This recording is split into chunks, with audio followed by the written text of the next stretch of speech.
are Halo, you? I'm good, I'm good. How are you, Oh, Vienna? I cannot hear you. Can you hear me? Oops. Halo, halo. Ya, aku bisa dengar kamu kok. Oh, tapi aku nggak bisa kedengeran kakak nih. Serius, aku coba lift dulu ya Hmm, bentar ya. oke. Loh, berarti kamu bisa dengar aku dong? Kenapa ya kak? Bentar-bentar. Tadi aku abis kelas sih, and it was fine. How do I check it? Aku keluar bentar ya. Hmm,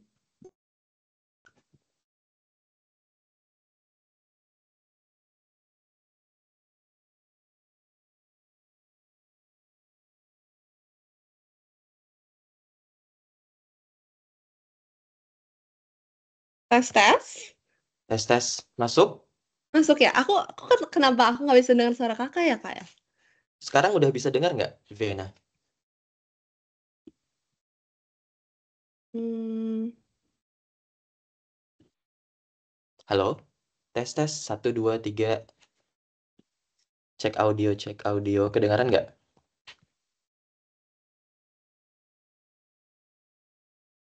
Audiomu di sini aman ah, kok.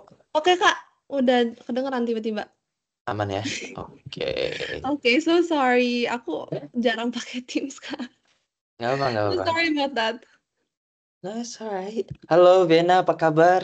Hi, I'm good, Kak. How are you? I'm good, I'm good. Selamat malam. Thank you udah mau gabung ya. Dan thank you udah mau kolaborasi dengan SLC Vienna. Uh, jadi sebelum kita mulai, aku mau tanya dulu deh. Uh, Hmm, aku manggil kamu Vienna atau siapa sih panggilannya? Sorry. aku Vienna sih, Kak. Vienna ya? Oke. Hmm. Bentar, Vienna ya. Hmm, Vienna, sebelum kita mulai, aku mau tahu Mhm. apa sih yang kamu tahu atau apa yang udah kamu pernah dengar tentang Chevening Interview? Tentang cheapening interview. I heard that it's not as kayak nggak terlalu menegangkan, I heard. Soalnya sebelumnya aku pernah LPDP. Oke. Coba LPDP sih, Kak. Terus kata mentorku kalau cheapening itu lebih relax and the panels tapi mukanya kayak datar gitu. Kayak nggak terlalu show if they like the answer or not. And I also received the list of questions from my mentor. Actually, nanti questionsnya I think will be about kayak 4 essay itu ya kayak yang um, leadership, network, study plan, and career plan. That's Mm-mm. what I heard. And I heard gak ada personal questions kalau di cheapening. And yeah, I think that's that. Mhm. Bener banget. Jadi di Chevening kita nggak ada. eh soalnya aku juga di soalnya aku juga masuk wawancara LPDP, Chevening dan AAS. Dan menurut aku bedanya Chevening itu adalah wawancaranya benar-benar nggak ada pertanyaan yang subjektif, nggak ada pertanyaan yang personal yang nggak relevan gitu loh. Nggak ditanya kamu udah nikah belum, kamu punya pacar nggak, gitu-gitu nggak ditanya. Itu benar satu. Poin yang keduamu juga benar bahwasannya yang ditanya bakal tentang esai kamu, keempat pilar Chevening itu. Benar banget. Lebih tepatnya follow up dari esai kamu. Hmm, Mm-mm. I Jadi bakal, see. ya jadi bakal nggak nggak bakal repetisi, tapi lebih di mereka mau elaborasi dari esai kamu sih menurut aku. Ah, mhm. Terus itu aja ya dua poin yang tadi kamu kasih ya kan? Ada Iya lagi? sih, kira-kira. Ya kan? Iya, Mm-mm. itu. Mm. Tapi kalau technicalitiesnya udah tahu nggak nanti di hari H kamu bakal sama Har- siapa, berapa lama, Oh, kalau teknisnya? tulisannya sih, oh sorry to cut you off, Kak. Oh, Tulisannya sih 60 minutes ya, tapi I heard ranging from 30 to 45 minutes. The mm. interview terus harus bawa pasport untuk Mm. dikasih lihat, terus nggak boleh pakai, maksudnya di recommend untuk nggak pakai Zoom background, nggak pakai background. Tapi sorry ya Kak, nggak apa-apa aku pakai background hari ini. Soalnya belum aku set up untuk nanti di interview. Terus nanti ada 3 orang ya. I heard ada British Embassy, terus satu lagi alumni, satu lagi aku lupa deh dari mana ya Kak ya. Satu lagi. Kalau nggak dari FCDO, dari British Embassy Jakarta juga. Jadi Oh. satu officer dari British Embassy Jakarta, satu kayak pimpinan gitu, terus satu dari alumni. Hmm. Untuk masalah background, mungkin Mhm. aturan baru ya harus pakai background. Kalau aku dulu malah eh, aku malah disuruh pakai background lagi, blurry gitu, disuruh pakai blurry gitu kalau nggak salah. Oh gitu. Tapi aku kurang ingat ya, waktu itu aku nunjukin paspor atau KTP aku gitu, terus nggak kebaca. Nah, disuruh pakai atau nggak pakai blurry background itu aku lupa. Pokoknya nanti ikutin aja. Terus boleh minum, mereka sangat chill sekali, benar, santai banget. Terus ada 3 interviewers, benar. Hmm, jadi nanti langsung disiapkan aja paspor atau KTP sama minumnya Vena di hari H. Udah, itu aja sih. Terus ah, ada lagi yang kamu sampaikan, yang kamu tahu tentang interview? Cukup? Cukup sih kayaknya Kak, for now. Mhm. Ah, Oke, aku sedikit tambahin briefingnya. Jadi nanti interviewnya itu uh, mereka bakal openingnya agak cukup panjang, ngasih briefing apa do and don'ts-nya segala macam, small talk dan segala macam. Terus nanti di closing mereka Mhm. bakal ada 2 konfirmasi yang bakal mereka sampaikan ke kamu. Yang pertama konfirmasi apakah kamu sudah baca dan sudah menerima applicant information sheet. Terus yang kedua, apakah kamu sudah sadar dan setuju dengan kontrak persyaratan balik ke Indo setelah wisuda 2 tahun gitu. Oh. Ya, jadi setelah wisuda itu kita Mhm. nggak eligible buat graduate visa 2 tahun di UK. Jadi kalau teman-teman aku yang self-funded di UK, dia tuh langsung eligible buat graduate visa kerja di UK 2 tahun gitu ya. Jadi Oh. dari student visa langsung terganti menjadi graduate visa 2 tahun. Tapi kalau kamu nanti Chevening, amin, kita nggak eligible buat itu. Harus Oh. pulang. Nah, itu Hmm. mereka sangat strict akan hal itu, Viana. Jadi mereka bakal konfirmasi itu. Dan yang terakhir LOA. Jadi LOA bakal ditanya di interview. Oke, Kak, boleh nanya? silakan. Tadi yang applicant form itu lihatnya di mana ya Kak ya? Aku kayaknya Nah, belum itu dia. sempat lihat. Aku juga application information sheet itu kayaknya cuma administrasi formalitas aja sih, Viana, yang dikirimkan uh, saat kamu di email kamu undangan wawancara itu. Oh, Nah, iya di iya iya. situ itu ada information sheet di situ. Itu admin informasi aja sih. Oh. Jadi bilang aja ya kamu udah menerima dan udah baca, udah sadar gitu aja. Oke, ini Oke oke. mereka diwajibkan untuk mengkonfirmasi itu. Oh, Oke, oke. terus tentunya di akhir kamu bakal diberikan kesempatan untuk nanya, Mhm. bertanya. Jadi kalau kamu punya pertanyaan silakan. Udah itu aja sih briefing dari aku. Eh, Wawancaranya bisa 30 sampai 45 menit. Main Hmm. questions-nya, dulu aku dapat sekitar 14 pertanyaan. Itu pertanyaan utama ya, 30 Hmm. menit. Terus 15 menitnya itu kayak opening, closing, konfirmasi, admin-admin segala macam formalitas. Oh, Gitu.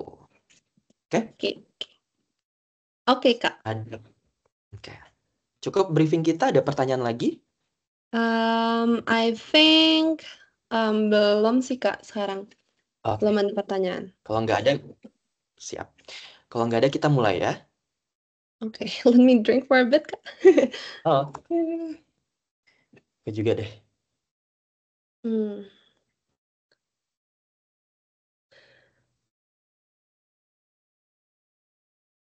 Oke, Ready? Oke, ready. kita mode serius ya. Okay, I'm going to start in 3, 2, 1. Let's go. Good evening, Vienna. Good evening. How are you today? I'm great. Thanks for asking. How are you? I'm very well. Thanks for asking me back.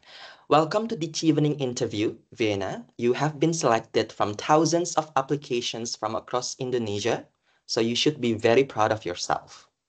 Now, I will introduce your interview panels for today. I will go first. My name is Haidir. I am one of the officers here at the British Embassy Jakarta, and today I'm joined by two of my colleagues, the Deputy Ambassador here at the Embassy in Jakarta and the Science and Technology Advisor. Okay, Vena, this interview will be around 30 minutes. There will be 4 questions based on the chevening themes that you have answered in your application essay. Please be mindful of the duration so you have sufficient time to answer all. There will be an opportunity for you to ask us any questions and for me to confirm your university preferences and choices. Before we start, just make sure you have your drinks nearby. You can drink anytime during the interview, and please be relaxed. Don't be too nervous. We're just having a chat. Now, we wish you the best of luck for this interview, and I will now begin with the icebreaker question. Could you please tell us briefly about yourself and why you applied for this Chevening award? All right. Thank you for the question and thank you for the interview opportunity. I am Vienna and I live in Bandung. And since I was a little girl, I have this dream to become an English teacher. So I started my earliest teaching journey teaching imaginary students at the backyard of my home. And now I make this dream into a reality by co founding Children English Club, which is an online English course for children in Indonesia. Right now, we are educating over 400 students in Indonesia, and we have around 38 tutors in the team. And we aim to be accessible and inclusive by providing affordable prices and also free charity classes. And due to my background and my bachelor's was in business, I noticed that I have this huge knowledge gap in terms of English education. And I believe that if I pursue the TESOL program from UCL, I would be able to refine my impact and amplify the English quality education in Indonesia. And I believe that joining this UCL program through Chevening would deeper my knowledge and my experience because I would also be exposed to a vibrant network with the Chevening scholars. Thank you. Uh, Thank you for the introduction, Vena. Uh, my next question is, what do you think makes a good leader in the education field? And can you give an example of when you have either seen that good leadership or when you have demonstrated it in yourself? All right. So I think a good leader in education would be someone who trusts, understands, and guides towards improvement. At the time, as a leader of CEC, we are trying to recruit a new batch of tutors due to the expanding demand of our students. And we have this one applicant actually, and I kind of see a potential in her. Although she has the potential, but the rest of the team has this view of that if you want to become an English teacher, you have to have this level of English and kind of like a high expectation on the applicants. In the interview, I see that she might be quite lacking, but I can see the potential in her. So I made this unpopular opinion to take her in because one of the goals of CEC is to also nurture English tutors, more English tutors in Indonesia. And although she struggles at first, some of the tutors disagreed with me to recruit her. I reached out to the new recruitment batch and give this survey to ask about our training system in CEC and how we could improve our training system. And based on that survey, they mentioned that they would like to have a one-on-one session. So from that, we added this one-on-one session to further train the tutor. And fortunately, this tutor that was lacking have a great feedback with the parents. Actually, we didn't even ask the parents if the students enjoy classes with her, but they just mentioned it in the group classes, and that really warms my heart.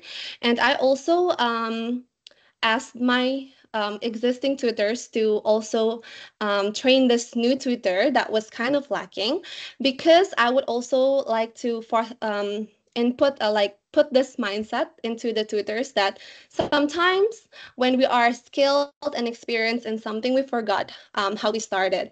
And through this, I want to teach them that mentoring is also a part of a journey to become a tutor. And yeah, that was the story of my leadership. Well done. Talking about your organization in CEC, or Children English Club, does that mean you were the founder of this organization, founded in 2019, or did you have the idea and found it, or did someone else have the idea and then you joined later? So actually, Children English Club is a name from my mom. So my mom, as a background, she is also an English teacher. And at that time in 2019, my sister and I kind of refounded Children English Club because we redefined the curriculum and also the learning methods into online learning. And so I could say that I founded or co-founded Children English Club along with my mom and my sister. So, as the co-founder and COO, what do you do? What are your responsibilities? Okay, so as the co-founder and COO, I basically manage kind of like the operation of CEC, starting from the marketing, the curriculum, training, and also making sure that everything goes well in CEC. And actually, we started off as only two. We only had two students in our neighborhood, and we grew CEC because of COVID at that time, because we shifted online, and fortunately we are able to reach more students in Indonesia, and right now we have students from around 43 cities. And knowing that, I noticed that one of the mission in CEC is to have inclusive learning environment, and by reaching the rural areas, we are able to have expand this community into a network of 400 students. So yeah, that was the yeah. That's really impressive, Vena. We can see from your essay you have explained that. Just give me a moment, okay? Just give me a second, please.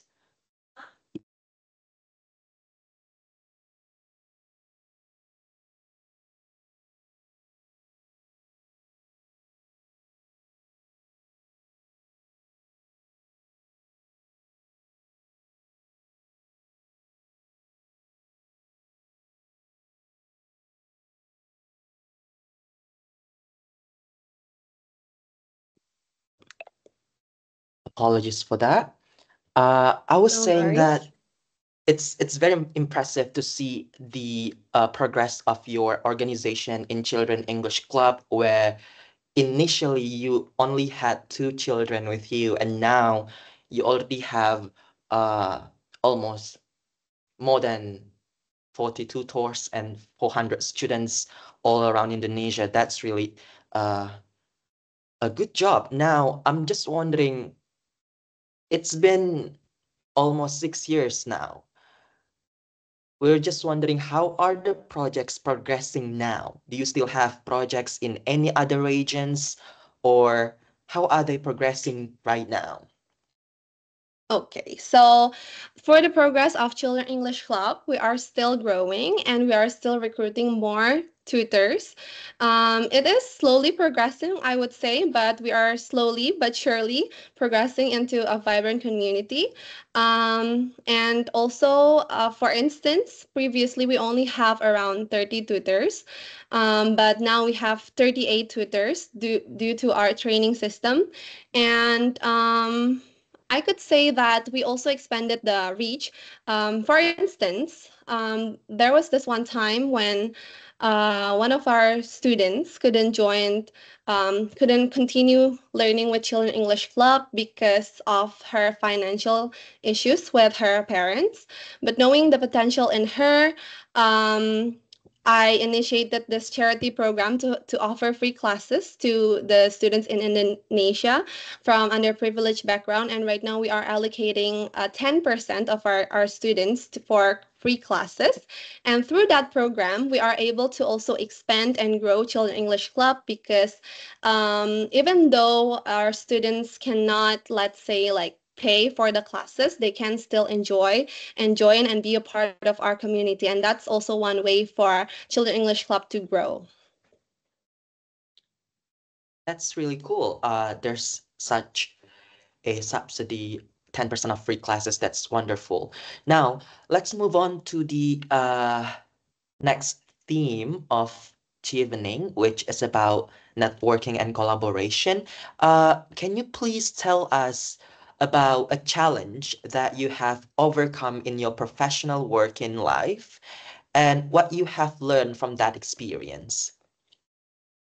Well, a challenge for me is to draw the line between personal and professional relationship. So, Children English Club is built on a network of friends, actually. So, most of our CC tutors are my friends that I met in university or high school or also from the ISMA program. And I know most of them personally. And sometimes I have this challenge when you're working with friends, sometimes there might be disagreements, and then we kind of like bring it to the professional setting. And that's a challenge for me as well. And how I navigated through that was at the time, I got a Zoom meeting with my professor from Boston University. She taught leadership in the workplace, and I told her about the situation, and she told me that even though you are friends with those tutors in CC, you are still their leader. And she gave me an advice that keep in mind that you're still a leader, and you can also kindly but encourage them to drive them towards the improvement. And as a result, I am able to maintain both personal and professional relationship. And right now, we're still working together. We started working back in 2021, and we're still working together now. So I think that explains how how I am able to navigate towards that. Yeah. Makes sense. So, what have you done? What have you learned specifically from engaging with this uh similar people in your business, family in the same business? What did you do? How do you engage with them specifically? Okay. Whenever we have disagreements when we're working with our family, we usually try to be very objective. And at that time, I usually use this framework, the Y framework that I learned previously from a course from negotiation. And I usually act as another person, a third person viewing this situation. So how we conquer this is we see this problem as something that we need to overcome. So it's not you versus me, but it's us versus the problem. And that's how we navigated through it. And yeah, usually we just came into we just settled to make sure that both parties would be still benefited from Children English Club. And yeah. That's very logical. Thank you. Now, let's move on to the next theme, which is about your justification while you study in the UK, specifically in these three chosen universities that you put in your application already. But before that, I'm just wondering what kind of challenges and opportunities do you think you will experience while you are in the UK aside from your studies? I think one of the challenges that I might face in the UK is probably the weather. I heard that the UK kind of have gloomy weather and it's kind of like rainy. And I know that that might be a challenge for me because I come from a tropical country and it's always sunny usually. So I might have to deal with that. But fortunately, I have experience having such weather when I studied back in Boston and the Netherlands, and hopefully I'll be able to also navigate through the weather. But other than that, I think homesickness and also community might be one of the challenges.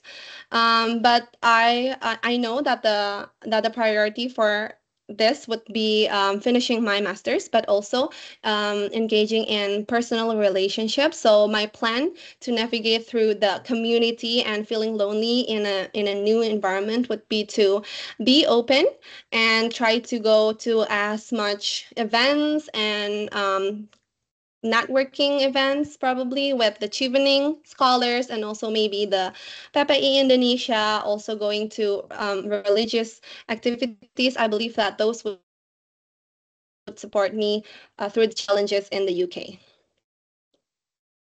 All right. What about the opportunities? Have you researched about the any facilities, any opportunities that you would gain from your studies in the UK? Not only from your studies, but also aside from your studies. Yeah, I'm really excited to apply and join, be a part of this volunteer program called Team Up. So this volunteer program is for aspiring teachers to teach math and English to students that are behind in some of the London schools. So in this volunteering community later on, I would also receive a structured training from the expert, and I would also be paired with the students, and it's in line with my work where I also teach students that are maybe kind of behind compared to the students that I have. For example, I work to teach students from orphanage in Bandung called Yayasan Kasih Karunia.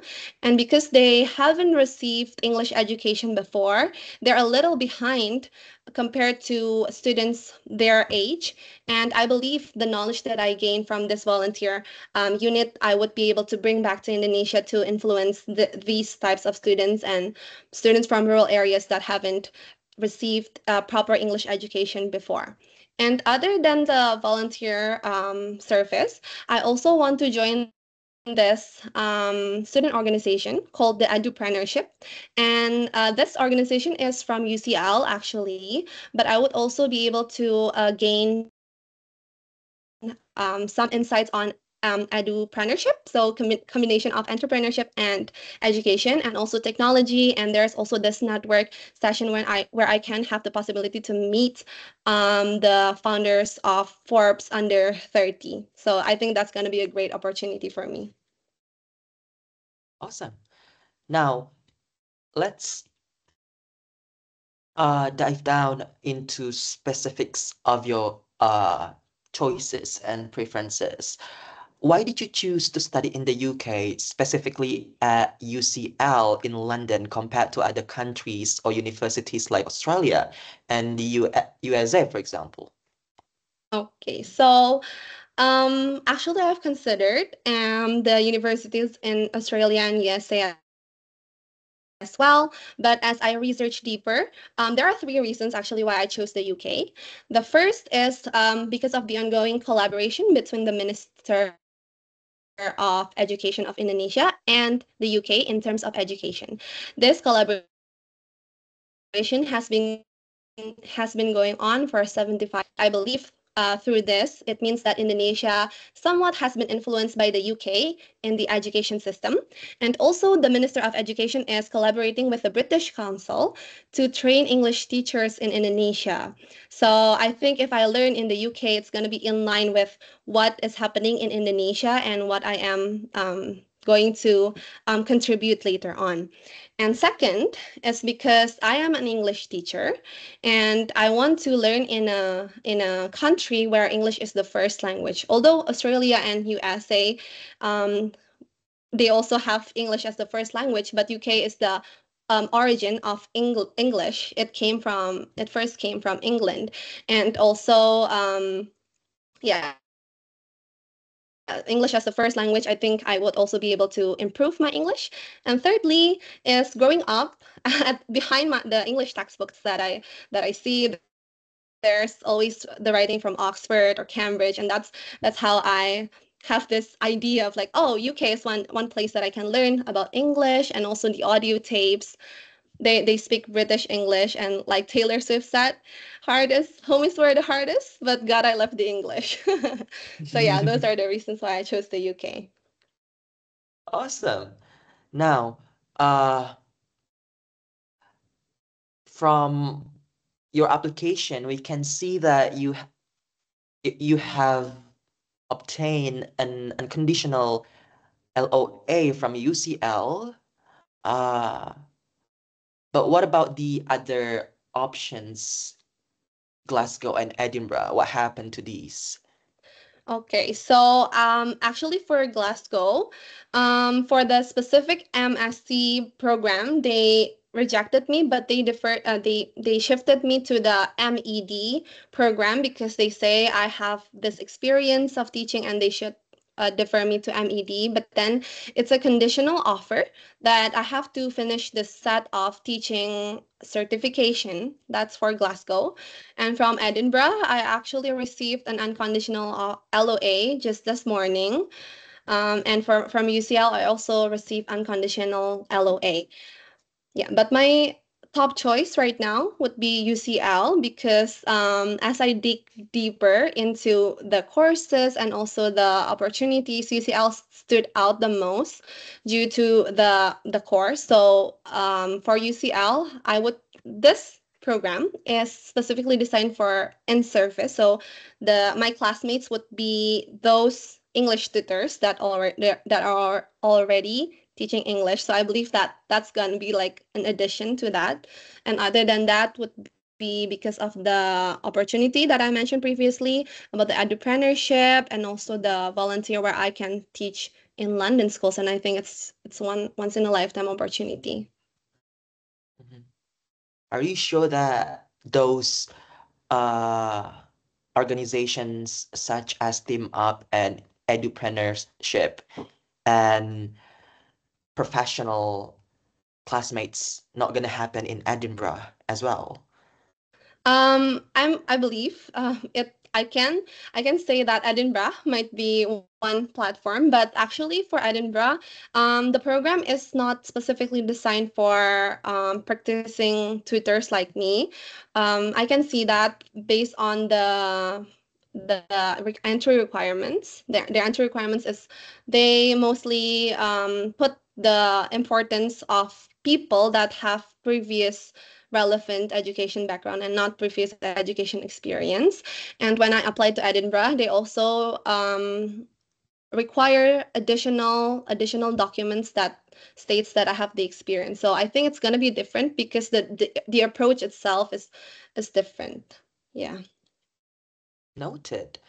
Next, within your field of education and about this in-service major and teaching young learners and so on, what are the particular challenges that you think studying in the UK will help you solve this particular issue that you are very concerned about? And when you come back to Indonesia, what problem are you going to solve using the master's degree you'll be doing in the UK, at UCL specifically? Okay, so I think based on my knowledge gap is I don't have this formal teaching of English education. And yes, I know that experience might be one way for a person to be an expert in the field, but I believe that theoretical approach would complete someone, and striving for more education is one characteristic of a leader, because I keep on striving to get to know better. And I believe that the courses by UCL would help me with um, redefining my curriculum in CEC, because right now I just do the curriculum based on what I've learned so far, but maybe it's not that structured, I would say. So I hope that through the UCL program, I would be able to redefine the curriculum. And there's also this one course that specifically is designed to teach people from diverse background.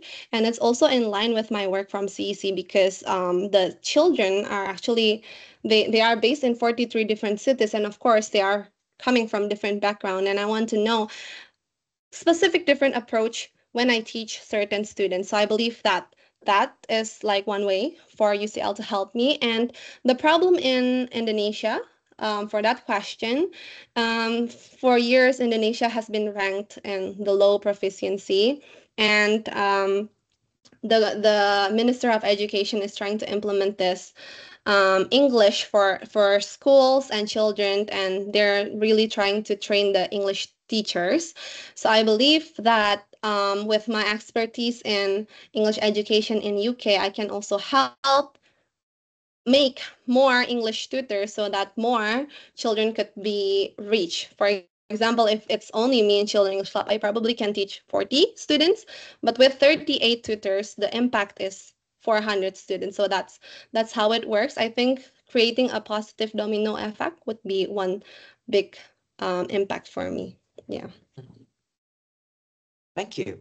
I also noticed that you have studied in several top universities, BNUS, Boston, Rotterdam, and also online courses from Harvard and UNSW.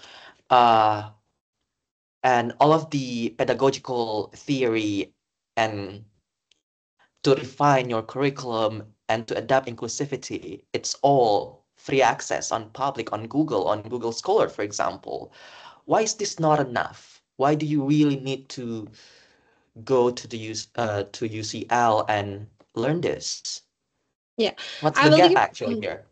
What's oh the yeah. actual gap here? Mhm. Okay, so I believe, of course, online course is always accessible, but I believe if I am one of the students in UCL, I would have the access to guided guided lesson. If I learn from online sources, for example, it's gonna be this material and that material. But in UCL, it's already structured based on the research. That's one. And secondly, I would also gain mentorship from the experts, from the professors.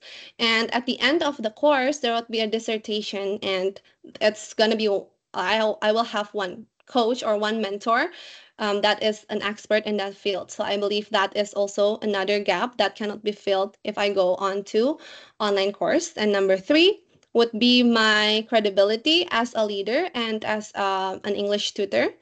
I believe that with this degree, it would increase my credibility, and I would be able to reach out and make a greater impact. Because, for example, if I want to make this opinion to an institution, but I do not have the background, they would think like, who are you to say that you don't have the proper education? But if I have the degree, then it's gonna make me credible to voice out my opinion. So I think those are the three difference. That is very solid, Vienna. Thank you. Just before we move to the final questions, just out of curiosity, Vienna, it's very rare to meet and find candidates from business major in your bachelor and then move to the TESOL world. Why not MBA? Why not finance, which will, you know, provide you uh, more opportunities in business and finances world? Yeah. So as a background, actually, taking a business major was a calculated decision. At that time, when I was trying to figure out what bachelor's I should take, we were still starting this children English club. And at that time, it was me and my sister. And my sister's bachelor's degree was in English education. And oh, she would be the one that is gonna be in charge of the curriculum. But I, at that time, we want to expand the impact of Children English Club, and I believe with the business major, I could um, learn about marketing skills and how to gather a team, build a team, leadership. So that was a calculated decision. And yeah, actually, my passion has always been in teaching. So I'm really excited to finally be able to learn TESOL. Yeah. So that's why. So cool.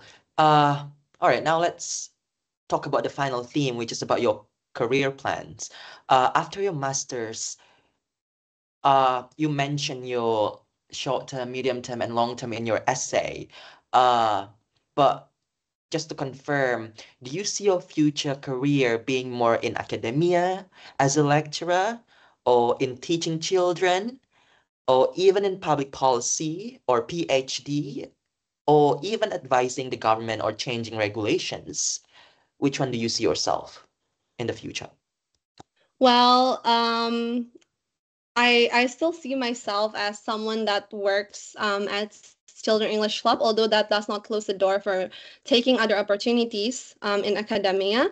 But as for a lecturer, I think, of course, it's gonna also make a great impact. But I love working with children, and I think working with children is a heartwarming experience, as I also not only learn from them, but I also get the energy from them. So that is in line with my passion. And I believe that the impact of Children English Club is also going to be as great as those that you mentioned previously, because as you see, we also have 400 students, and I believe these 400 students would become great future leaders. And for instance, reaching the rural areas, at that time, it warmed my heart to know that one of our students from Sumba, he gained this great proficiency. And because he lives in a very tight-knit community in a village, and whenever there's one student that's proficient in English, all the other moms would be amazed. They would be like, "Oh, how did your child gain this English proficiency?" And he encouraged like 5 other students to come and join Children English Club. And I believe that through Children English Club, our students can be also ambassadors and the light in their own areas. So I believe the impact for Children English Club would also be great. Hopefully, yeah, a domino effect. Now, my final question for you, Vena, can you please tell us more about how you plan to contribute to your field after completing your studies in the UK? What specific challenges do you intend to address in Indonesia related to your uh, uh, organization in CEC, for example, and afterwards in the long run? Yeah. So, as I research about this ongoing problem in Indonesia, one of the reasons why we still have this low proficiency is the inequality of English education and also the quality of the teachers. So, upon my return from the UK, the first thing I would do is to give this training to more teachers, not only in CC, but I would also open the opportunity to give seminars or workshops to other teachers. So again, that's to create a positive domino effect and create a greater impact. And second is collaborate with local communities, for example, Living Water Village in Kalimantan and Sahabat Lentera Desa in NTT. So Living Water Village was actually a place where I visited back in high school for a volunteer. And I also taught the children there English. So I would love to recontribute in that community and teach children there. And lastly, is to also build a child company that is just designated for free classes inspired by Britzone's ongoing collaboration with the Minister of Education. So yeah, those are my career plan. Thank you so very much for that, Vienna. I think that's all the questions from us. And now I just need to confirm with you if you have received and understand the applicant information sheet. Have you? Yes, I have. Yes, and the last thing I need to confirm with you is regarding the requirement to return home for at least 2 years after the award. That's clear with you as well. Yeah. Yes, that's clear with me. Yes. And for your preferences among these three, Edinburgh, Glasgow, and UCL, your final decision is going to UCL. Yes, that's correct. Thank you for that. That's all that we need to confirm. So it's now your opportunity to ask us any questions if you have one. Do you have any questions? Yes, I want to ask to the alumni. Can you help give me a tip on what I should prepare before departing to the UK so that to ease the culture shock? That's a really great personal question, Vena, coming from the alumni. Myself, you have experienced a lot studying abroad in the USA and in Netherlands, and I think you have no problem with the weather, because you know how to navigate that, how to anticipate your homesickness possibilities by bringing bumbu bambu whatsoever, you name it, your personal belongings. But one thing that I need to remind you is that find your circle in your university. It's quite hard as a postgraduate student, mm, because people come and go, and it's really okay that you need to join as many. You need to take trial and error by joining as many clubs or societies as possible until you get your circle and your community. I think you need to research the communities in UCL, uh, and how to join there and how to register whatsoever so you can join them. And I don't know about you, but me myself, I'm not really a city boy. I'm not a big fan of living in a big city, a metropolitan city like London, Glasgow, or Edinburgh, or Jakarta, Surabaya. I'm more a countryside boy. That's why I chose St. Andrews to begin with. So I assume there would be so much noises and distractions in London, which can be a good thing or another thing. I just hoping that you can find the opportunities and how to avoid those distractions, because dissertation pressure is very intense. And if you do not really, if you are overwhelmed by these distractions, your dissertation would be lost, and that's something that we need to avoid. Okay, is that answering your question? Yes, yes. Thank you so much for the tips. No worries. Thank you so very much, Vena, for your time. We wish you all the best for this interview. Hopefully you get a positive outcome out of this. It was a pleasure to talk with you, and thank you again for joining us today, and goodbye for now. All right. Thank you. Yay! Thank you, Vena. That's really awesome. How do you feel?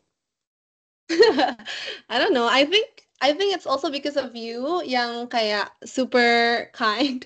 Jadi aku tuh kayak apa ya, lebih ke storytelling gitu Kak, nggak terlalu pressured. But sometimes there are questions yang aku tuh agak mikir dulu, jadi kayak agak kemana dulu.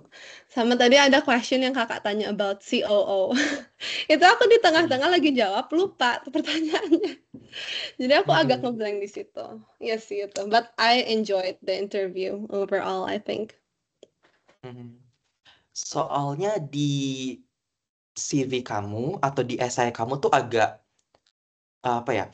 Jadi contohnya aku lupa di CV atau di essay kamu bilang di satu kamu bilang founder, tapi di lainnya kamu bilang co-founder dan COO. Ini Oh. details yang aku mungkin kemis atau aku notice. Ini aku nggak tahu apakah nanti interviewernya bakal notice details yang terlalu detail ini. Makanya aku tanyakan tadi, just in case. Jadi, soalnya dulu aku juga ditanya, apakah aku founder atau co-founder Slowness Care gitu. I see. Uh, Mhm. uh, Mereka mengatakan sih gitu. Tapi nggak apa-apa, tadi kamu bilang, kamu bawa mamamu kan yang namain itu kan? Iya. Uh, iya kan? It's a good story. Tapi aku agak ketinggalan, agak kemis yang jawaban kamu tentang pertanyaan pertama. Yang Mhm. what do you think makes a good leader in the education field? Mhm. And can you give an example of when you've either seen that good leadership or when you have demonstrated it yourself? Yang aku nangkep jawabanmu adalah nurturing sama mentoring. Mhm. Itu good leader. Benar nggak sih atau aku salah nangkep? Kalau aku tuh tadi sebenarnya jawabnya kayak a good leader is someone that trusts, understands, and guides towards improvement. Tapi emang Oke. example aku kayak lebih ke mentoring sama nurturing new tutors sih ya, Kak. Oke, who-nya tuh siapa? Who-nya tadi diri kamu sendiri, kamu kasih contoh nurturing sama mentoring itu, atau who-nya tuh diri sendiri ya tadi kamu jawabnya? Diri sendiri. Oke, oke, nice, nice. Oke. eh Terus tadi kamu bilang ada pertanyaan yang kamu kaget, itu pertanyaan yang mana ya? Yang kamu nggak siap katanya tadi. Yang mana ya? Aku lupa deh, to be honest. Kayak it just went like that. Terus kayak Iya, kadang tuh I iya, feel like I answered, tapi aku tuh kayak sebetulnya kaget. iya, Tapi iya. aku lupa deh Kak, specifically which question. Iya, soalnya tadi ada agak banyak ya. Hmm. Tapi nggak kelihatan kok, Vienna nggak kelihatan beneran. Kamu lancar banget dan poin-poin kamu on point banget juga. Jadi nggak kelihatan. Cuma eh yang aku notice itu perbedaan details tadi antara founder atau co-founder atau COO. Lalu aku cuma mau tahu di portal itu masih kamu masih disuruh submit CV nggak sih?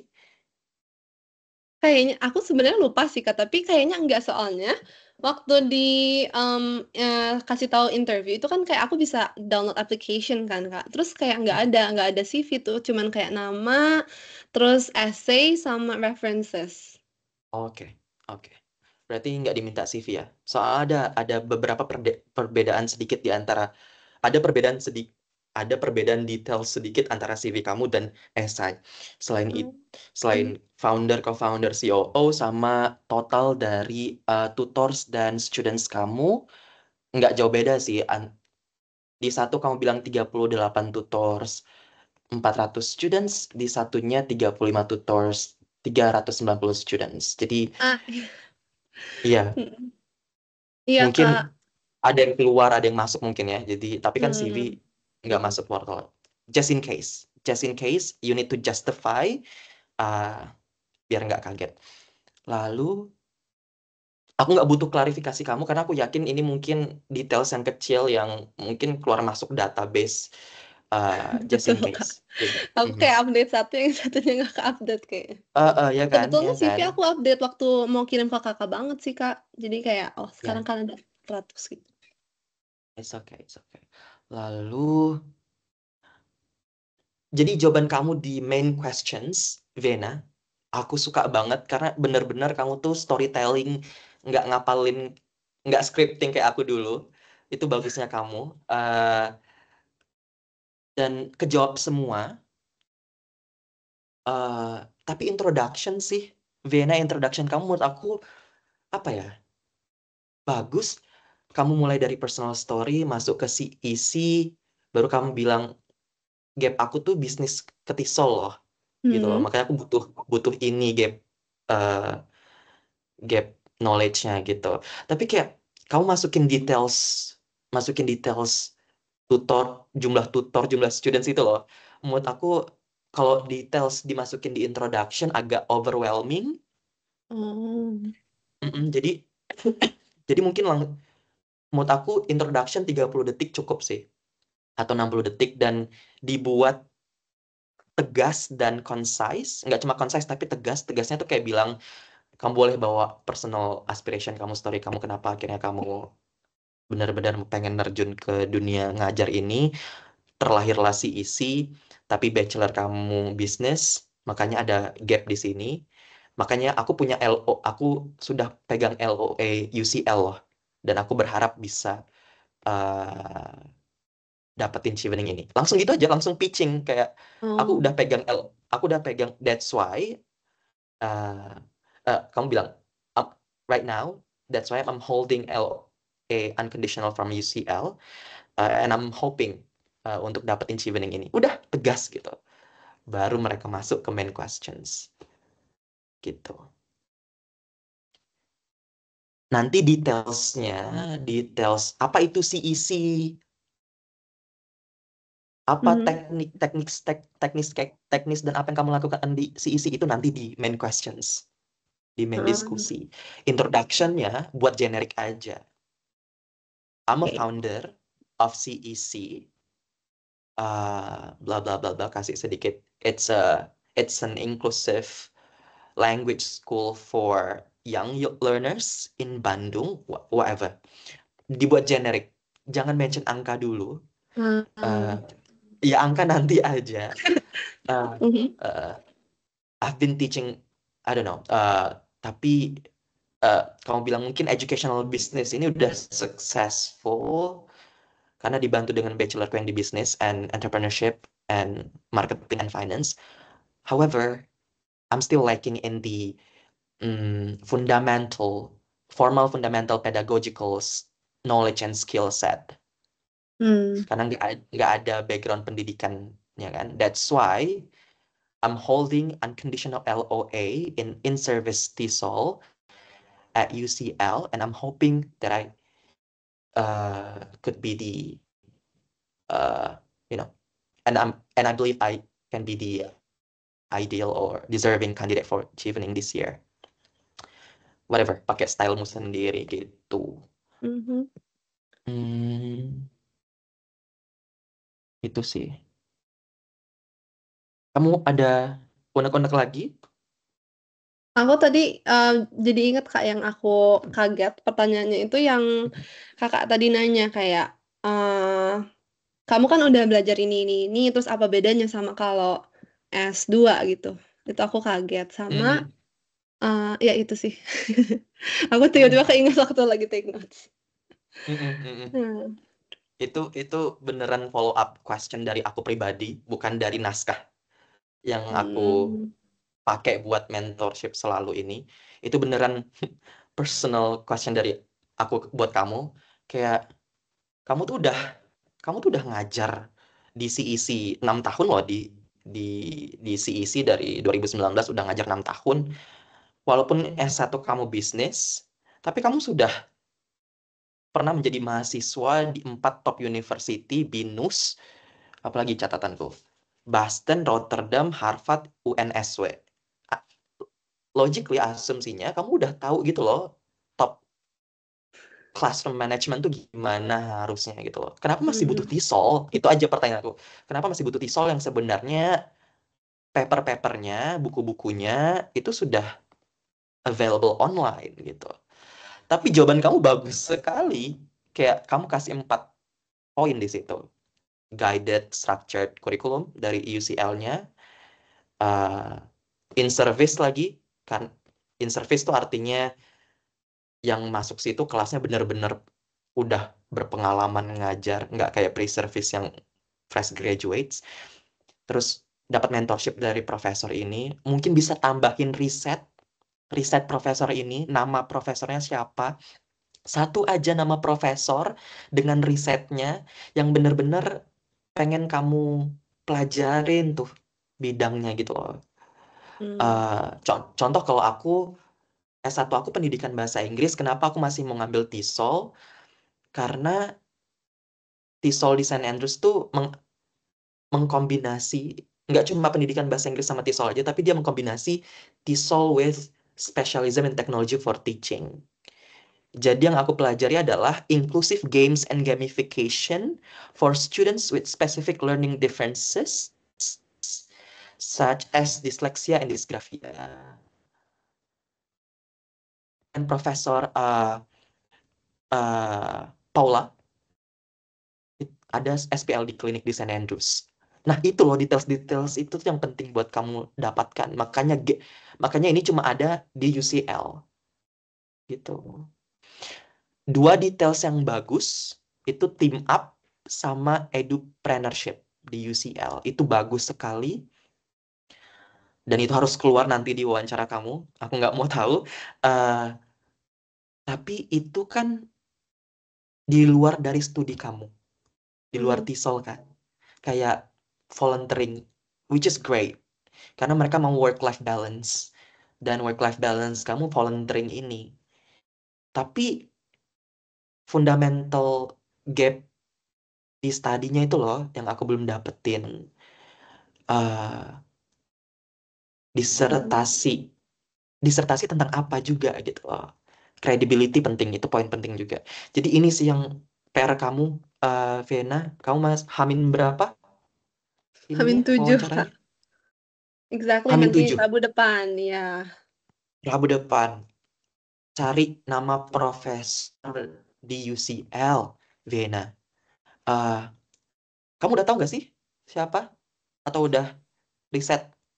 Nah, jadi tuh Kak, aku tuh kan kayak lupa kan waktu udah kirim esainya. Terus tadi aku baca lagi ya.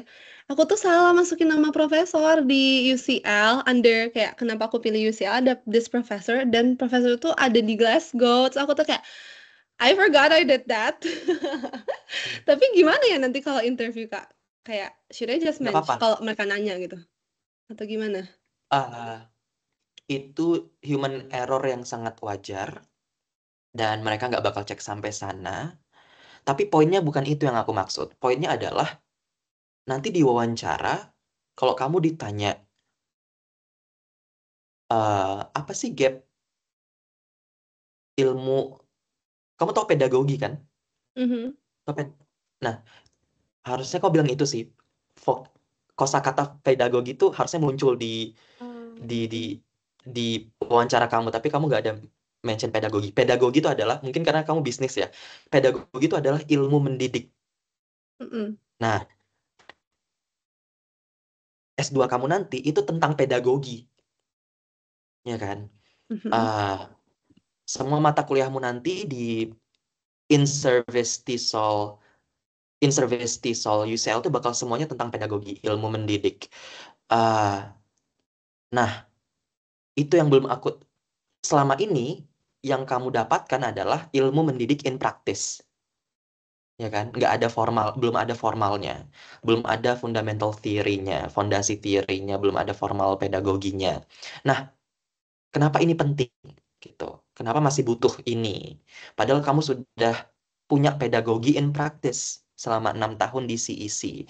Dan kamu sudah menyaksikan pedagogi yang luar biasa di Boston, dari BINUS, Rotterdam, Harvard, dan UNSW. Kenapa masih butuh mempelajari pedagogi yang sangat theoretical di S2? Itu harus ada satu isu. Nah, Hmm. kamu mention 2 poin tentang refining kurikulum kamu dan adapting inclusivity. Tapi refining kurikulum yang seperti apa? Nah. Apa coba isu? Coba kita brainstorming nih. Di Hmm. DCEC itu kurikulum apa yang bermasalah kira-kira yang kamu pengen ubah? Kalau aku tuh kayak di CEC kan lebih belajarnya tuh kayak fun learning gitu kan Kak. Terus iya sih kita kayak ngajar grammar gitu-gituan. Well, mostly itu by my sister. Tapi aku tuh pengennya kayak mereka lebih structured lagi kayak sekarang that I teach them, aku tuh kayak notice oh harusnya kayaknya ini aku cuman asumsi sendiri kayak oh harusnya anak-anak belajarnya Hmm. tentang parts of speech dulu, terus baru grammar misalkan. Tapi kan itu aku cuman asumsi, nggak tahu itu tuh sebenarnya structured atau enggak. Sama kayak Hmm. di UCL itu ada language testing or something like that. I believe di sisi belum ada. And testing itu kayaknya perlu juga untuk kayak check the levels and kayak sukses gak nih si isi ini ngajarnya. Gitu sih, Kak. Refining curriculumnya. Oke. Does that Level make sense? Mm-mm. yes, yes, yes, yes, yes, yes. Nah, aku catat ya, ada 2 poin di situ. Oke, yang pertama, struktur kurikulum kamu belum yakin apakah sudah sesuai dengan pedagogi yang baik dan benar atau belum gitu ya. Mhm. Nah, eh kamu bisa mention, makanya kamu butuh pedagogi ini biar lebih structured karena kamu tuh nggak tahu, kamu sudah punya materialsnya. Dan kamu sudah punya various anak 400 anak ini yang yang levelnya beda-beda dan umurnya beda-beda. Nah, kamu nggak tahu which materials yang suitable buat which level and which age gitu, Mhm. ya kan? Karena banyak sekali complexities di grammar, vocabulary, pronouncing system dan lain sebagainya gitu. Jadi itu bisa di-mention. Hmm, tapi itu masih menurut aku nggak spesial sih, Vena, sorry. Karena itu bisa dipelajarin di open paper. Hmm. Mm-mm. Misal kamu pengen pengen tahu urutan ngajarin grammar yang baik dan benar, itu udah ada bukunya, Beta Azhar kalau nggak salah. Dan itu udah ngurutin banget gitu loh. Jadi itu menurut aku bukan isu yang urgent untuk diatasin. Hmm. Eh, mhm. Itu tinggal niatnya kamu mau searching atau enggak level materi apa yang paling cocok buat level ini dan umur ini gitu misalnya gitu-gitu. Tapi yang kedua menarik tentang testing itu vocabulary-nya adalah assessment, evaluation, and testing. Inti soal. Eh, nah ini mungkin kau bisa bawa isunya. Jadi pasti ada profesor di UCL yang spesialismenya atau fokus risetnya tuh tentang either assessment, evaluation, and or testing gitu. Hmm. Dan mungkin di CEC kamu belum ada ini ya, belum belum ada pakai testing atau assessment atau evaluation ya, belum ada ya. Belum ada, Oke. Kak. Nah itu mungkin bisa dibawa. Karena nggak tahu harus testing seperti apa assessment. Tapi sekarang assessmentnya gimana dong? Testing atau evaluasi di CEC gimana yang sudah berjalan? So far tuh nggak ada yang spesifik gitu sih, Kak. Kayak kita yang penting anaknya udah selesain modul ini, terus kayak kira-kira jadi di sisi itu ada kayak modul baca gitu kan, cara baca. Terus anaknya kira-kira udah bisa lebih baca, ya udah kita move on to the next module gitu. Nggak ada evaluation kayak oh ini anak benar-benar ngerti atau enggak gitu atau cuman Mhm. karena mereka berjalannya waktu aja gitu udah lebih biasa gitu sih, Kak. Nah, itu namanya formative assessment. Formative assessment itu adalah assessment yang kamu lakukan hanya yang fokusnya proses, Hmm. bukan bukan hasil oriented. Itu formative assessment. Jadi kamu cuma ngelihat progresnya. Oh ini berkembang kok, bagus kok, udah bisa baca kok untuk topik ini. Lanjut yuk ke next chapter gitu. Tapi sebenarnya assessment tuh nggak cuma formatif loh. Ada namanya summative assessment. Itu yang hasil oriented, result oriented. Harus ada angkanya, harus bisa terukur.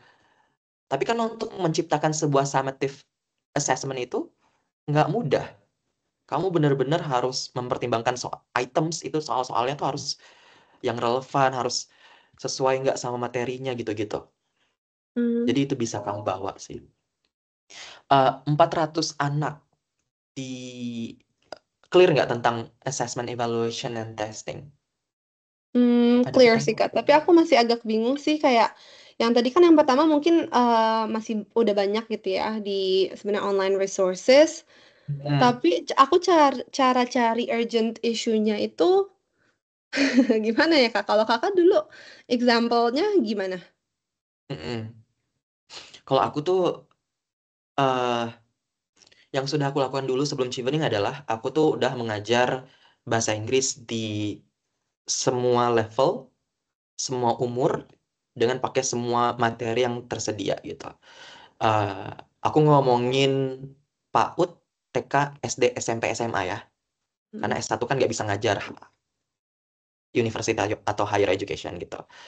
Eh, tapi ternyata ketika aku ngajar, pengalaman aku ngajar ini, eh, aku nemu ada disparities di antara anak-anak yang lamban belajar. Kita bilangnya slow learners. Slow learners itu, atau anak lamban belajar itu, banyak faktornya, banyak indikatornya. Yang paling umum IQ-nya 70 to 90. Nah, anak lamban belajar ini, dia tuh nggak dianggap disabilities. Dia bukan disabilities. Karena dia seperti dia seperti anak biasanya gitu. Kita nggak boleh bilang normal ya, karena itu agak anyway. Dia bukan dia nggak dianggap mental disabilities, bukan intellectual disabilities, bukan physical disabilities. Makanya anak lamban belajar ini nggak bisa masuk SLB, nggak bisa masuk sekolah luar biasa. Terus makanya mereka harus masuk ke public school atau private schools, di mana mereka sangat tertinggal di sana. Aku punya datanya, mereka eh, banyak yang tinggal kelas, banyak yang nggak lulus, banyak yang DO. Rapotnya merah mulu gitu. Padahal nggak nakal, nggak macem-macem anaknya, Hmm. cuma butuh butuh waktu aja, butuh extra time, extra resources, and extra teachers aja gitu. Eh, Anak-anak slow learners ini biasanya punya disleksia atau reading difficulties, atau punya dysgraphia atau writing difficulties, atau dyspraxia ADHD, banyak banget. Nah, itu bukan ranahku. Aku nggak tahu. Ternyata ada anak-anak ini loh di sekolah yang aku ajar. Ada Hmm. anak-anak disleksia, ada anak-anak dysgraphia, ada anak-anak lamban belajar. Aku nggak tahu cara ngajar reading bahasa Inggris yang baik untuk anak disleksia itu gimana gitu. Hmm. Makanya aku butuh S2 TESOL untuk tahu approach yang baik dan benar ke anak ini. Metodenya yang aku pelajari pakai teknologi, inclusive games and gamification gitu. Wow. Nah, itu yang harus Keren banget. nah itu yang harus kamu nah itu yang harus kamu cari tuh, Vena, Hmm. special issue itu. Nah, di CEC kalau nggak salah itu yang learners ya, 400 anak ini yang learners atau umum? Yang well, yang learners tuh aku sebenarnya di sisi tuh starting from 3 years old until teens.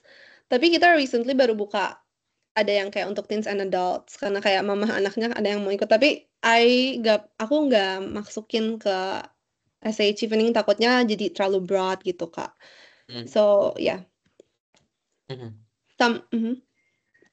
Sama Sama apa? aku tadi kakak kan cerita tentang yang slow learners kan. Aku tuh jadi Hmm. kepikiran, one of the problems di CEC itu kayak kadang aku tuh ketemu anak yang misalkan dari Belitung atau kayak ya rural rural areas yang mamanya tuh bilang dia tuh belum pernah English education di Iya. sekolahnya pun nggak ada kelas bahasa Inggris. Jadi dia benar-benar dari nol. Dan aku tuh mungkin mereka udah SD tapi masih belum bisa baca bahasa Inggris. Nah, itu kan Mhm. sebetulnya kesenjangan education. Mungkin aku bahasanya Mhm. kurang tahu sih Kak. Tapi ada perbedaan gitu kan between students yang emang udah dari sekolahnya ada bahasa Inggris dan udah mungkin Mhm. backgroundnya lebih familiar with English language sama from rural areas yang masih nol banget gitu. Mungkin approach-nya bakal berbeda. Mungkin itu juga bisa, apakah itu bisa jadi isu yang aku bisa angkat di untuk dapat di TESOL ini? Iya, iya, bisa banget. Nah, cari solusi yang bisa ditawarkan UCL itu. Kira-kira Hmm. mata kuliah apa yang bisa Aha, ngatasin masalah itu? Mata kuliah apa? ada namanya tuh aku specifically lupa tapi dia ada kayak diversity-nya. Kayak students Nah, from different kayak background. Ya, uh-uh. kayak itu connect kan Kak?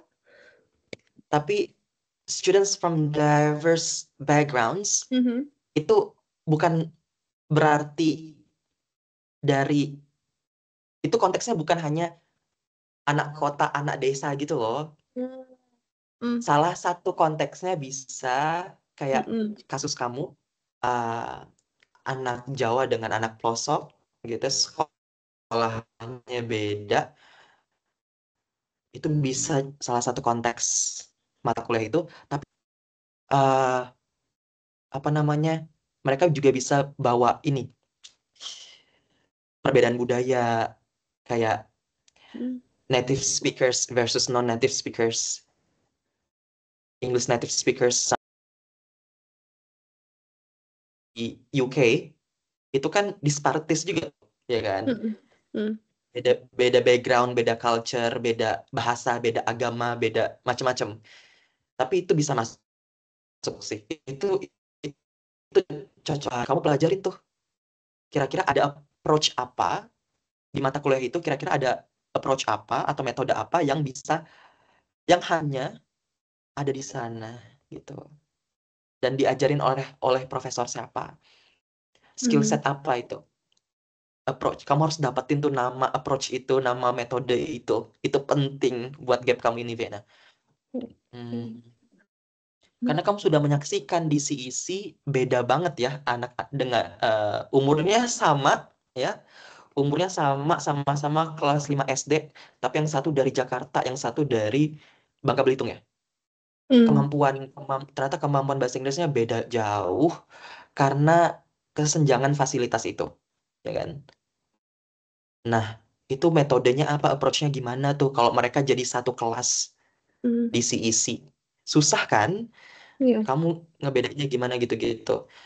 Cari metodenya, cari nama approach-nya oleh profesor siapa, cari Google Scholar-nya, stokin riset historinya, itu bakal kamu dapetin sih gitu.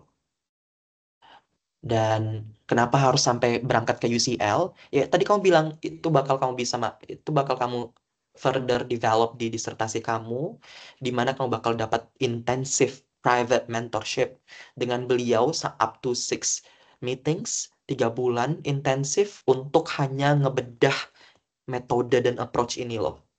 Pulang-pulang kamu bisa implementasikan di CEC gitu. Itu aja sih PR major kamu untuk malam ini, Vena. Mm. Hmm, apalagi ya? Sisanya udah bagus. Kamu luar biasa, bahasa Inggrisnya jauh lebih luar biasa dari aku. Mungkin kamu interschool ya, atau SD SMP SMA-nya enggak interschool ya? Aku National Plus sih, Kak. Tapi kakak Nah, Inggrisnya makanya keren banget, British English. beda ya. Beda kan anak inter nih. Ini disparities nih. Kamu sekolah inter, SMA-nya sekolah inter, aku sekolah digit. Nah, itu beda kan. Nah, gitu-gitu loh. Jadi eh, itu sih, itu PR terbesar kamu, cari spesifik itu. Hmm, itu kuncinya. Apalagi ya? Udah sih itu aja. Kamu ada unek-unek lagi? Hmm. Tadi tuh kan aku yang pas nanya pertanyaan terakhir ya, Kak. Itu tuh Mm-mm. aku kan emang lebih ke alumni kan pertanyaannya kayak tips about kayak kalau aku sampai depart ke UK. Nah, itu tuh kira-kira is it okay? Soalnya kan aku nanya cuma ke one specific person. Terus apakah akan selalu ada alumni di interview? Hmm, that's a really good question. Oh, seingat aku akan selalu ada satu perwakilan alumni, tapi perwakilan alumni itu tuh nggak cuma kayak any alumni bisa jadi pewawancara, no, nggak kayak gitu Hmm. juga. Hmm. Tapi perwakilan perwakilan alumni itu biasanya dia bekerja di dalam British Embassy-nya di negara itu. Contoh kayak aku dulu, Mas Rizky, dia bekerja di British Embassy Jakarta, alumni. Sekarang Mbak Raras, kamu tahu Mbak Raras? I've heard her name multiple times, but nggak pernah Iya, lihat. biasanya Mbak Raras yang bakal mau wawancara itu alumni Chevening, sekarang bekerja sebagai officer di British Embassy Jakarta, sebagai kayak alumni network officer gitu loh yang untuk engagement alumni gitu. Biasanya ada sih. Dan kalaupun nggak ada, nggak apa-apa. Pertanyaan kamu tadi itu bagus menurut aku. Hmm. Personal sih dan sangat nggak template gitu loh, bukan template pertanyaan. Eh, tapi ngomongin itu ya, hmm, alasan kamu memilih UK dibandingkan negara lain, itu boleh sih. Kayak kamu bilang ada kerjasama antara Indo sama UK yang sudah 75 tahun lebih. Mm-mm. Contohnya BC, programnya BC yang teacher training. Mm-mm. Terus yang aku agak ala kamu bawa personal reason yang English origin sama Mm-mm. Oxbridge itu ya. Nggak apa-apa sih sebenarnya. Tapi menurut aku akan lebih kuat kalau kamu letakkan alasan utamanya kenapa UK, karena ada metode khusus atau approach khusus yang hanya ada di UCL ini, hanya oleh profesor ini. Itu menurut aku lebih kuat. Menurut aku itu Oh, lebih kuat. Itu menurut aku lebih kuat. Jadi cara prioritasinnya adalah, menurut aku kalau ditanya why UK, why UCL, apapun nanti bentuk parafrase pertanyaannya, cara jawabnya tiga. Yang pertama, poin pertama, layer pertama itu alasan akademis. Yang kedua, alasan profesional. Yang ketiga, alasan personal. Alasan hmm. personal menurut aku nggak wajib. Kayak tadi yang kamu bilang, UK itu English origin loh. Itu iya sih, tapi kan US juga, Australia juga, New Zealand juga gitu loh. Jadi itu personal reason jadikan layer yang paling bawah menurut aku. Eh, yang kedua, itu professional reason. Professionalism itu contohnya kayak team up kamu sama edupreneurship itu kuat banget. Karena itu fasilitas atau oportunitas yang hanya ada di UCL. Kamu diberikan kesempatan buat ngajar matematika dan English dengan kolega-kolegamu lain untuk volunteer di sekolah-sekolah di London loh. Itu luar biasa keren loh. Kenapa? Karena anak-anaknya bakal nggak bisa bahasa Indonesia. Hmm. Sedangkan kamu mungkin nggak bisa bahasa mereka, mungkin mereka juga diverse gitu ya. Ini kalau di TESOL namanya translanguaging. Translanguaging itu di mana guru sama muridnya tidak membagi bahasa ibu mereka. Contoh aku di St. Andrews, aku dapat kesempatan magang di summer school di mana aku mengajar anak Italia, anak Spanyol, sama anak Portugis. Mereka nggak bisa bahasa Indonesia, aku nggak bisa bahasa Italia, Spanyol, sama Portugis. Kita belajar Inggris. Nah, ini lingkungannya translanguaging. Ada metode sama approach khususnya. Ini another issue, ya kan? Gitu. Eh, di mana related to diverse inclusive environment mata kuliah di UCL itu kan? Sebenarnya cuma beda konteks aja sama kamu. Itu professionalism. Jadi Hmm. alasan kedua, professional reason itu bisa bawa itu. Kamu bisa bawa team up, edupreneurship. Aku bisa bawa kesempatan magang aku di St. Andrews Summer School Language School untuk mengajar selama 1 bulan dari anak-anak yang dia bukan dia bukan locals, dia anak Italia, bahasa pertamanya Italia, Spanyol sama Portugis, di mana aku bisa praktis pedagogi aku di translanguaging setting atau environment gitu. Itu yang kedua, itu bagus. Yang pertama, ini yang kamu tadi belum menjawab sih, Mhm. academic reasonnya. Karena kamu belum punya kan specific method atau specific Iya. approach yang di itu Hmm. kuncinya menurut aku, Vienna. Oke, Oke. Kalau yang ada lagi. personal tadi gitu Kak, Mhm, yang aku bilang kayak oh mhm. ya British accent itu nggak apa-apa ya personal. Hmm, nggak apa-apa kalau mau lucu-lucuan, nggak apa-apa itu. Tapi jadi yang ketiga sih. Jadi kayak closing untuk humor aja, humoris. Hmm. Mhm. Oke. Karena kalau kalau kita udah belajar TESOL, aksen tuh nggak penting, Mhm. Vena. Yang penting, aduh sebutannya apa, aku lupa. Intelligibility? How do you pronounce that? I forgot. Pokoknya mudah dipahami aja. Aksen itu Hmm. bukan jadi top priority-nya TESOL sekarang gitu. Itu sih menurut aku. Overall luar Hmm. biasa, Vienna.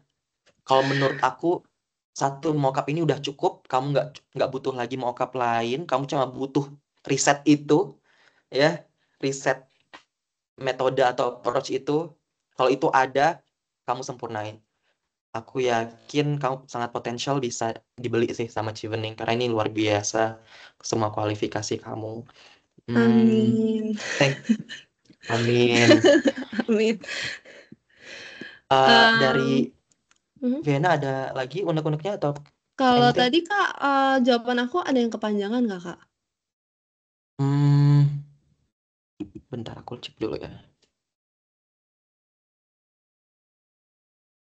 Di tengah-tengah sampai akhir tuh aman. Kamu cukup gitu. Mhm. Introduction sih yang menurut aku kepanjangan. Catatan aku intronya a bit too long, overwhelming details, overwhelming numbers. Jadi Hmm. mungkin kalau kamu tipenya bukan scripting, menurut aku introduction 30 detik itu pitching yang harus menurut aku dihafalin sih. Stage act-nya tuh harus di scripting sih, pitching itu. Uh, nggak apa-apa dibuat concise dan tegas aja gitu. Sisanya baru storytelling. I see, I see. Kalau dulu kakak yang intern itu tuh part of the program Clear. atau Soalnya kita nggak tahu.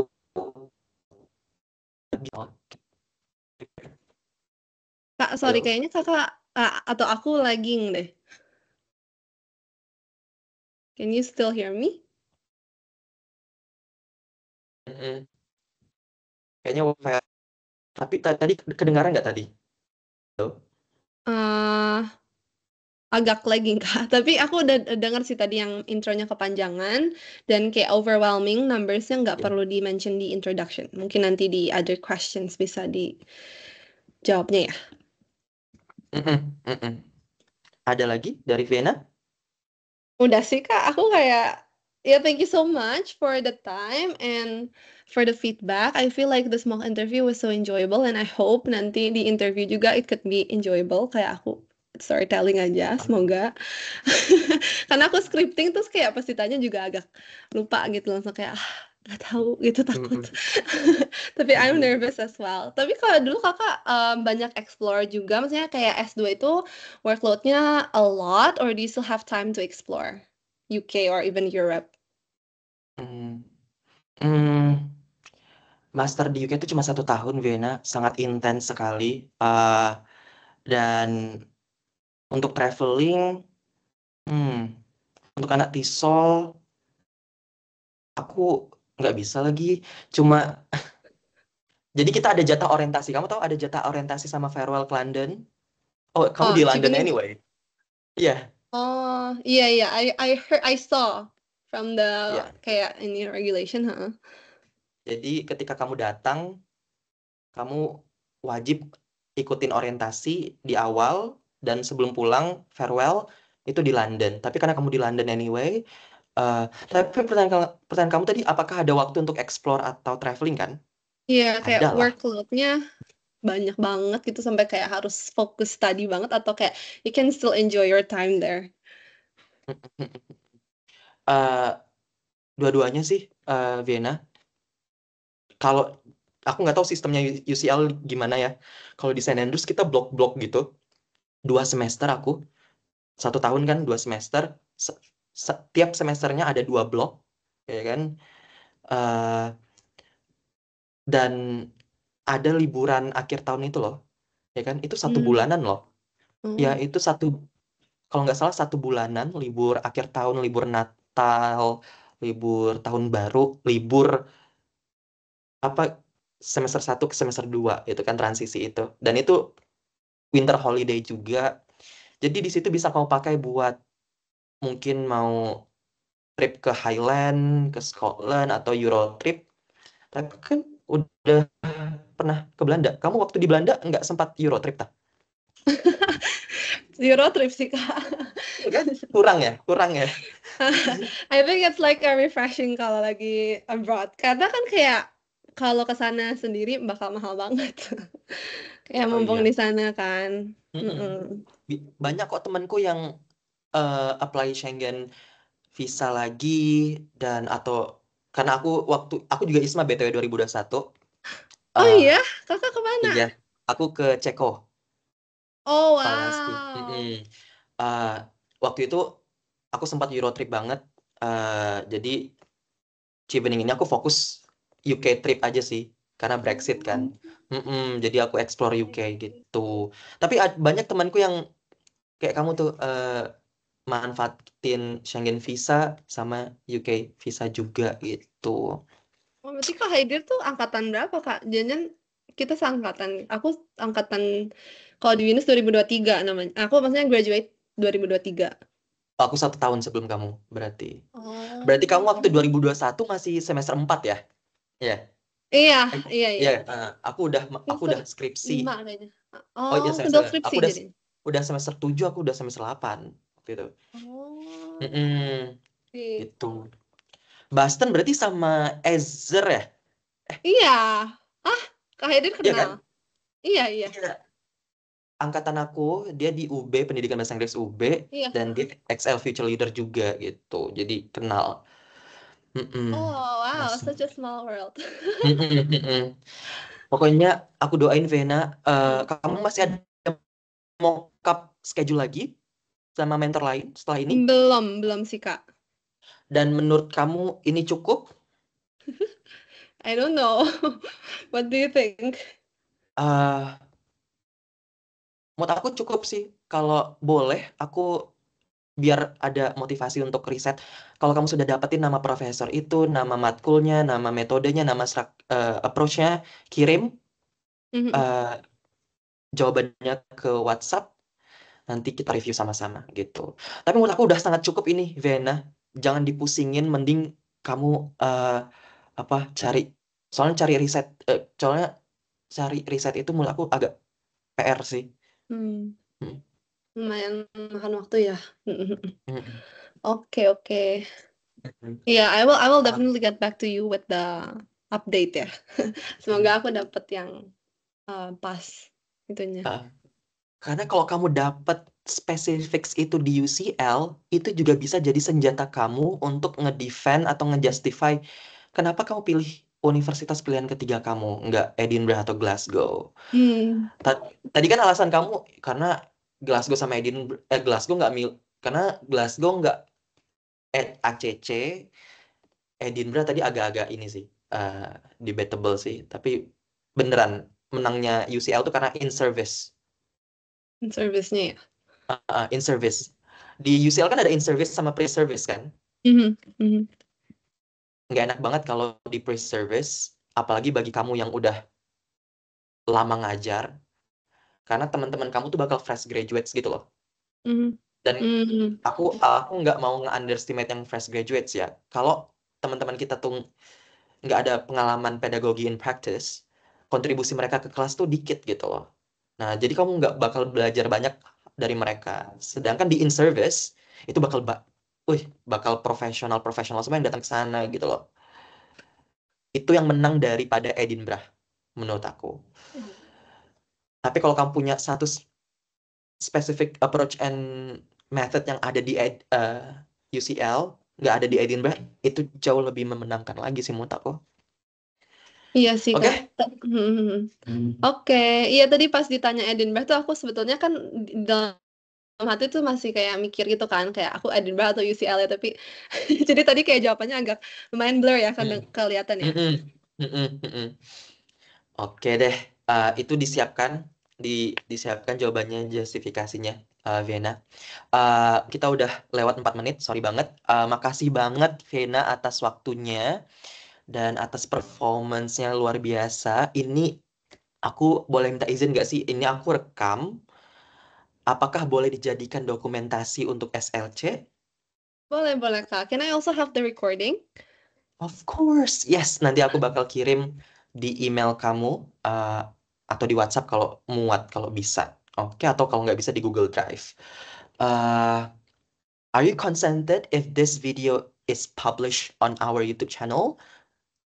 Ah, ya, I think it's okay. Tapi aku malu nggak ya? Atau ya oke lah, nggak apa-apa, Kak. Maunya after or before pengumuman di Juni nanti?